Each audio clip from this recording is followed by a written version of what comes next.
Hello students, I hope you all are fine and doing good in your studies.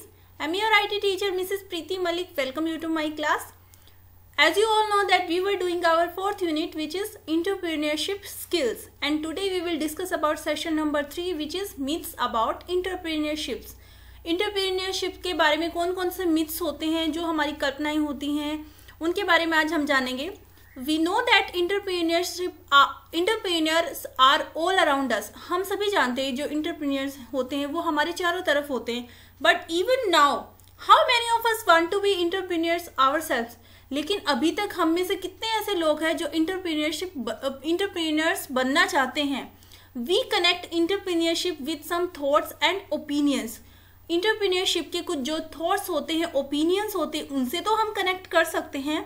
Some people think being an entrepreneur is easy and some people think it is difficult.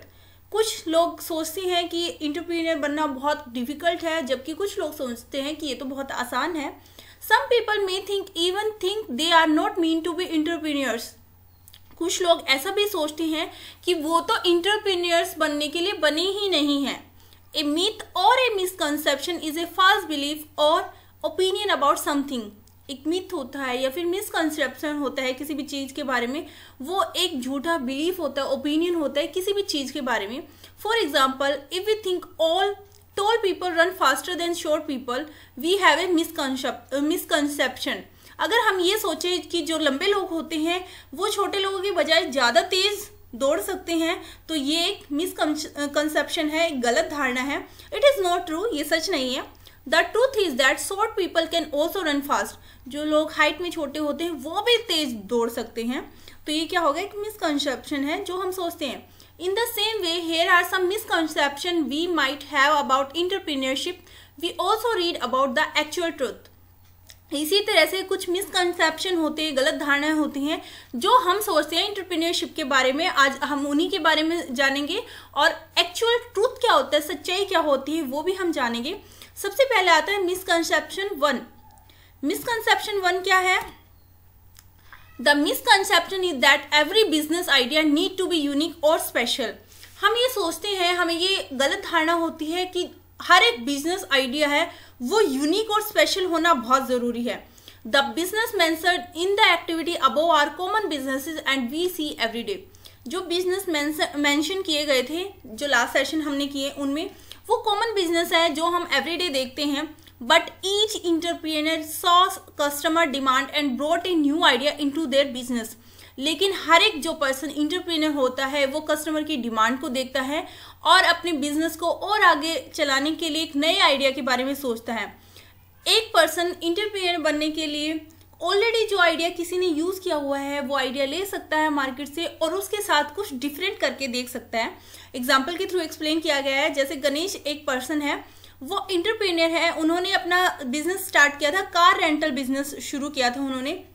लेकिन वो कुछ अलग करना चाहते थे. जैसे already market में बहुत सारे इंटरप्रेन्योर्स थे जो कार रेंटल सर्विसेज प्रोवाइड कर रहे थे, लेकिन उन्होंने सोचा कि वो इसके साथ कुछ नया आइडिया ऐड करे. So he thought of new idea of adding luxury cars like Mercedes and BMW to his business. इसलिए उसने सोचा कि वो इसमें अपने बिजनेस में एक नया आइडिया ऐड करेगी, जैसे कि वो अपने बिजनेस को चलाने के लिए कुछ लग्जरी कार्स का यूज़ करेंगे रेंटल के लिए, रेंट सर्विसेज प्रोवाइड करने के लिए, मर्सिडीज या BMW. और 10 साल के बाद उनके बिजनेस में अब उनके पास 200 कार्स हैं जिनमें से 75 कार्स जो हैं वो लग्जरी कार्स हैं. अब इसी के बेसिस पे मिसकंसेप्शन 1 के बारे में एक एक्सरसाइज दी गई है which is practical exercise identifying everyday heroes. आपको आइडेंटिफाई करना है. जैसे इसमें एक्टिविटी में क्या करना है, टीचर आपको कुछ चीट्स प्रोवाइड करेंगी. उन चीट्स पे अलग अलग प्रोफेशन के बारे में लिखा होगा. स्टूडेंट्स को क्या करना है, उनको एक्ट करके दिखाना है. ये हम अपने क्लासरूम में कंडक्ट करेंगे. उसके बाद आता है हमारा misconception 2. The misconception we have is that a person needs a lot of money to start a business. हम में से मोस्टली लोग ये सोचते हैं कि कोई भी नया बिजनेस शुरू करने के लिए एक इंसान के पास बहुत सारे पैसे होना बहुत ज़रूरी है, लेकिन ऐसा सच तो नहीं होता. The money used to start a business is called capital. जो पैसे की ज़रूरत होती है बिजनेस स्टार्ट करने के लिए उसको हम कैपिटल कहते हैं. Capital is important for starting. कोई भी बिजनेस, कोई भी काम शुरू करने के लिए कैपिटल होना तो बहुत इंपॉर्टेंट है। However every business does not need a lot of capital to start. लेकिन हर एक बिजनेस को शुरू करने के लिए बहुत ज़्यादा कैपिटल के लिए हमें ज़रूरत नहीं होती है। इन the activity you would have seen that every entrepreneur started with a different amount. Activities में आप देख सकते हो कि जितने भी एंटरप्रेन्योर होते हैं वो एक डिफरेंट अमाउंट के साथ अपना बिजनेस शुरू करते हैं। Some had a lot of money and some did not. कुछ ऐसे लोग होते हैं जिनके पास बहुत सारे पैसे होते हैं जब वो अपना बिजनेस शुरू करते हैं, लेकिन कुछ के साथ ऐसा नहीं होता है, but they are successful today. लेकिन आज वो एंटरप्रेन्योर्स क्या हैं जिनके पास कम पैसे भी थे जब उन्होंने शुरू किया, वो भी आज सक्सेसफुल है। Depending on how much money you have और कैन बोरो, ये डिपेंड करता है कि आपके पास कितने पैसे और आप कितने बोरो कर सकते हैं। You can start A business with that much money, आप उन पैसों से अपना बिजनेस स्टार्ट कर सकते हैं। Once you make more money you can put that into your business to make it bigger. जब आपके पास इनफ पर्याप्त मनी हो जाती है, पैसे आ जाते हैं, तो आप अपने बिजनेस को और बढ़ा सकते हैं। अब इसी के बेसिस पे एक एक्टिविटी दी गई है, टॉकिंग टू एंटरप्रेन्योर्स इंटरव्यू। जो आपके आसपास एंटरप्रेन्योर है, आपको उनका इंटरव्यू लेना है। इस एक्टिविटी की में स्टूडेंट्स को क्या करना है, एंटरप्रेन्योर से उन्हें बात करनी है और उनसे सीखने की कोशिश करनी है कि जब उन्होंने अपना बिजनेस शुरू किया कितने पैसों की उन्हें ज़रूरत थी, अपने बिजनेस को और ज़्यादा रेज करने के लिए कितनी मनी को उन्हें ऐड करने की ज़रूरत थी। उसके बाद स्टूडेंट्स को फाइंड आउट करना है कि एंटरप्रेन्योर्स ने कैसे पैसों को रेज किया, अपने बिजनेस को बढ़ाने के लिए कैसे मनी को इंक्रीज किया। उसके बाद एक एक्टिविटी दी गई है, आपको वो टेबल फिलअप करनी है, किसी भी एंटरप्रेन्योर से आपको बात करनी है। जैसे इसमें आपको करना क्या है, सबसे पहले 3 अलग अलग तरह के जो अलग अलग प्रोफेशन में हैं, सक्सेसफुल हैं एंटरप्रेन्योर आपके एरिया में, आपके आसपास, उन 3 लोगों से आपको बात करनी है। उनसे आपको पूछना है कि जब उन्होंने अपना बिजनेस शुरू किया तो उनके पास कितने पैसे थे, कितने पैसों से उन्होंने अपना बिजनेस स्टार्ट किया, उनके पास रिसोर्सेज क्या क्या थे जिनसे उन्होंने स्टार्ट किया। उसके बाद उन्होंने मनी को रेज कैसे किया, कैसे बढ़ाया। उसके बाद जैसे मोस्टली लोग होते हैं पैसों के बारे में या अपने बिजनेस के बारे में बात करना पसंद नहीं करते, इसलिए आप जिस भी एंटरप्रेन्योर से आप बात करो, जो भी आपके लोकेलिटी में आपके अराउंड है, आपके आसपास है, उनसे रिस्पेक्टफुल वे में बात करनी है। अगर कोई है आपके के साथ शेयर नहीं करना चाहता अपने पैसों के बारे में, तो उसके बारे में आप डिस्कस ना करें। उसके बाद जब आप 3 अलग अलग सक्सेसफुल एंटरप्रेन्योर से बात कर लेते हो तो आपको ये टेबल कंप्लीट करनी है। इसमें आपको क्या करना है, जैसे एग्जाम्पल के लिए एक इन्होंने फिलअप करके दिखाया गया है, जैसे एंटरप्रेन्योर नेम है कशिश है, उनका बिजनेस क्या है, लाइट बल्ब शॉप है, और कैपिटल उनके पास क्या थी 50,000 से 1 लाख तक। तो आपको क्या करना है, सबसे पहले 3 पर्सन के नेम लिखने हैं जिनसे आपने बात की, उनका बिजनेस किस तरह का है, देन कैपिटल। उसके बाद आपको ईयर ऑफ स्टार्टिंग लिखना है, जब उन्होंने बिजनेस स्टार्ट किया। How does one raise money for business, what are the sources, उन्होंने पैसों को कैसे बढ़ाया और उनके पास क्या क्या सोर्सेज थे। जैसे इन्होंने एग्जाम्पल में बताया गया, उन्होंने पैसे बोरो किए अपनी फैमिली से, उसके बाद अपने पैसों को यूज किया।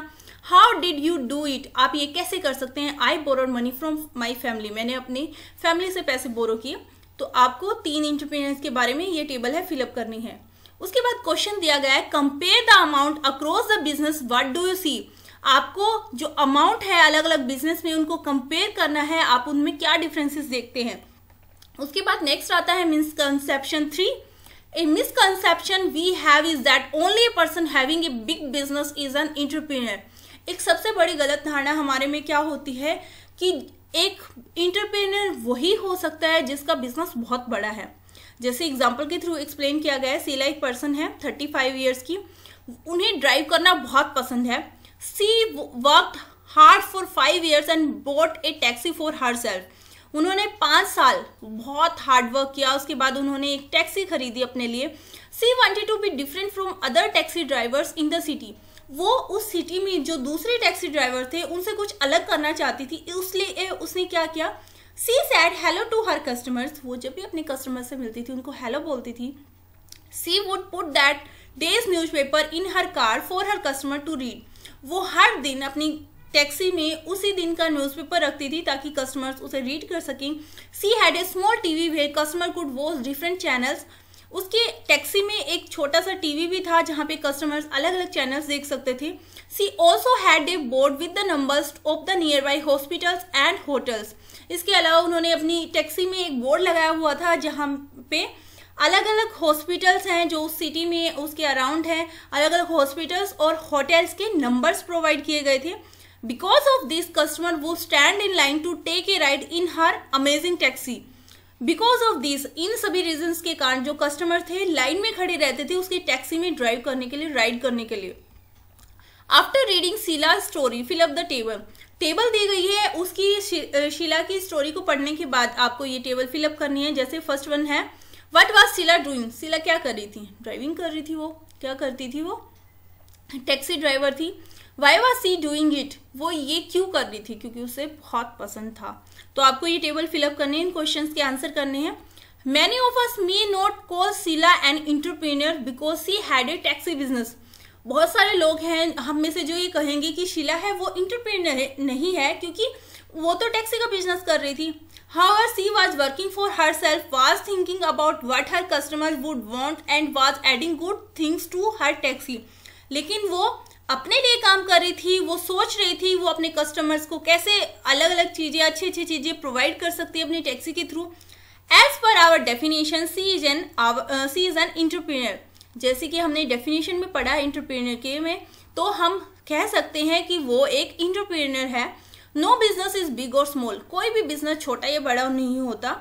If a person is running is business to fulfil a customer need, they are an entrepreneur. अगर कोई भी पर्सन अपना बिजनेस चला के कस्टमर्स की जरूरतों को पूरा कर रहा है तो वो पर्सन एक एंटरप्रेन्योर है। Most businesses start small, it becomes big with hard work and creativity. Mostly business होते हैं वो स्मॉल से ही शुरू होते हैं, जब स्टार्ट करते हैं वो स्मॉल बिजनेस होते हैं, लेकिन जैसे जैसे आप हार्ड वर्क करते जाते हो, क्रिएटिविटी यूज करते जाते हो, आपका बिजनेस बड़ा होता जाता है। उसके बाद मिसकंसेप्शन 3 के बाद आती है misconception 4। A misconception we have is that entrepreneur are born not made. एक गलत धारणा हमारे में क्या है, जो एंटरप्रेन्योर्स होते हैं वो पहले से ही बोर्न होते हैं कि कोई उन्हें बना नहीं सकता। Before we read on ask yourself this question. इसको पढ़ने से पहले अपने आप से एक क्वेश्चन पूछिए, do you think you can be an entrepreneur. क्या आप सोचते हो कि आप एक एंटरप्रेन्योर बन सकते हो या आप एक एंटरप्रेन्योर हो? आंसर येस और नो में देना है आपको। उसके बाद दी गई है एक्टिविटी 3। इसमें क्या करना है, in this activity students make an item in class and step out to sell it to someone. इस एक्टिविटी के अंदर क्या करना है, स्टूडेंट्स को कोई भी एक आइटम बनाना है और उसके बाद कोशिश करनी है किसी को वो आइटम बेचने की। इसके लिए आप क्या कर सकते हो, जितना भी मटेरियल्स आपके पास है आप उन्हें यूज कर सकते हो। जैसे आप पेंसिल बॉक्स बना सकते हो, पेन स्टैंड बना सकते हो, कुछ भी जो आप बना सकते हो। क्रिएटिविटी को यूज करना है, अपने स्किल्स को यूज करना है। उसके बाद आपको वो आइटम किसी को बेचने की कोशिश करनी है और कितनी मनी में आप उसको बेच सकते हैं। जैसे ये तो क्लासरूम एक्टिविटी दी गई है, लेकिन आपको अभी आप घर पे हैं तो आपको ये एक्टिविटी करके देखनी है। इसमें क्या किया गया है, आपके पास जितने भी 3 आइटम हैं आपको उनका यूज़ करना है। उसके बाद एक ऑब्जेक्ट बनाना है, उसके बाद पैसों में वो चीज़ किसी को स्कूल में बेचनी है। तो आप अपने आसपास उस चीज़ को सेल करके देख सकते हैं कितने अमाउंट में आप बेच सकते हैं। उसके बाद क्वेश्चन 4 डिस्कशन है, where were you able to do it. क्या आप ये कर पाए? What do you think, what do you now think. अब आप क्या सोचते हैं? Can you be an entrepreneur. अगर आपने जो आइटम क्रिएट किया है, बनाया है, अगर वो आइटम आप बेच पाते हैं तो आप क्या सोचते हैं, क्या आप एक एंटरप्रेन्योर हैं? तो ये एक्टिविटी आपको करके देखनी है। Sometimes we think that only some people have the talent for doing business. कई बार हम ये भी सोचते हैं कि केवल कुछ ही लोग ऐसे होते हैं जिनके अंदर ये टैलेंट होता है कि वो बिजनेस कर सकते हैं। An entrepreneur is a person who does whatever it takes to make the business successful. एक एंटरप्रेन्योर वो पर्सन होता है जो हमेशा ये सोचता है कि वो अपनी बिजनेस के लिए क्या कर सकता है उसे सक्सेसफुल बनाने के लिए। In the above activity you did everything you could do to sell your product. ऊपर वाली एक्टिविटी में हमने क्या सीखा, हम क्या क्या कर सकते हैं अपने प्रोडक्ट को बेचने के लिए, या फिर आपने क्या क्या किया। So you are already an entrepreneur. अगर आपने अपना आइटम क्रिएट कर लिया है और उसको बेच दिया है, इसका मतलब आप ऑलरेडी एक एंटरप्रेन्योर बन चुके हैं। Being an entrepreneur starts with A way of thinking. You must believe that anything is possible and it shall be achieved. Entrepreneur बनने के लिए आपको उस तरह से सोचना पड़ेगा। आपको ये सोचना चाहिए कि हर एक चीज़ पॉसिबल है और आप उसे कैसे अचीव कर सकते हैं। It starts with thinking of an idea that you want to work on making it different. इस कोई भी एंटरप्रेन्योर है, कोई भी बिजनेस है, वो शुरू कैसे होता है? सबसे पहले आपको आइडिया सोचना है, उसके बाद आप अपने आइडिया के ऊपर आपको वर्क करना है, उसके बाद आपको सोचना है कि आप इसमें डिफरेंट क्या कर सकते हैं। There are 4 misconceptions we broke about entrepreneur। आज हमने 4 मिसकंसेप्शन के बारे में सीखा है जो एंटरप्रेन्योर के बारे में है। उसके बाद आती है हमारी exercise which is subjective question. What is the difference between A misconception and reality? Difference क्या होता है मिसकंसेप्शन के बारे में और रियलिटी? मिसकंसेप्शन क्या होता है, गलत धारणा, और रियलिटी क्या होती है, जो वास्तव में चीज होती है, उनमें डिफरेंस क्या है? एग्जाम्पल के थ्रू आपको एक्सप्लेन करना है। उसके बाद सेकेंड क्वेश्चन है, एक टेबल दी गई है, एक स्टोरी दी गई है और मिसकंसेप्शन दिया गया है, आपको उनको मैच करना है। जैसे फर्स्ट स्टोरी है, रामू की एक कपड़ों की शॉप है। रामू क्या करता है? Ramu has a small store selling handmade saris. Ramu की एक स्मॉल स्टोर है, वो हैंडमेड हाथ की बनी हुई साड़ियाँ बेचता है। Shamu does not call himself an entrepreneur. Ramu अपने आप को एंटरप्रेन्योर नहीं कहता। उसके बाद नेक्स्ट है, Anna has a great idea for a website. Anna के पास एक बहुत अच्छा आइडिया है वेबसाइट के लिए। उसके पास 5,000 रुपए हैं। She is waiting for 20,000 more so that she can start it. वो 20,000 का और वेट कर रही है ताकि वो अपने बिजनेस शुरू कर सके। नेक्स्ट स्टोरी दी गई, in a city of 1000 of tailoring shops Gauri is a tailor who stitches good quality clothes and has very successful business. City में बहुत थाउजेंड्स की संख्या में टेलरिंग शॉप्स हैं, लेकिन गौरी एक ऐसी टेलर है जो हमेशा अच्छी क्वालिटी के कपड़े स्टिच करती है और वो एक सक्सेसफुल बिजनेस वूमेन है, सक्सेसफुल बिजनेस उसका है। उसके बाद मिसकंसेप्शन 3 दी गई हैं। Every business idea need to be unique और स्पेशल। हर एक बिजनेस आइडिया स्पेशल और यूनिक होना जरूरी है। Entrepreneur are born not made. Entrepreneur पहले से ही पैदा होते हैं, वो उन्हें कोई बना नहीं सकता। A person need to have a big business to called an entrepreneur. कोई भी पर्सन अगर एंटरप्रेन्योर बनना चाहता है, उनके बिजनेस है वो बड़ा होना चाहिए। तो आपको क्या करना है, स्टोरी से मिसकंसेप्शन को मैच करना है। नेक्स्ट आज के सेशन से हमने क्या सीखा, एंटरप्रेन्योर क्या होते हैं, एंटरप्रेन्योर्स के बारे में मिथ्स क्या है, मिसकंसेप्शन क्या है, रियलिटी क्या होती है, मिसकंसेप्शन एंटरप्रेन्योरशिप के बारे में और ट्रूथ के बारे में हमने जाना। आई होप आज का सेशन आपको अच्छे से समझ आया होगा। अगर आज के सेशन से रिगार्डिंग कोई भी आपके डाउट है तो आप मेरे से पूछ सकते हैं। Okay students, take care, stay home, stay safe.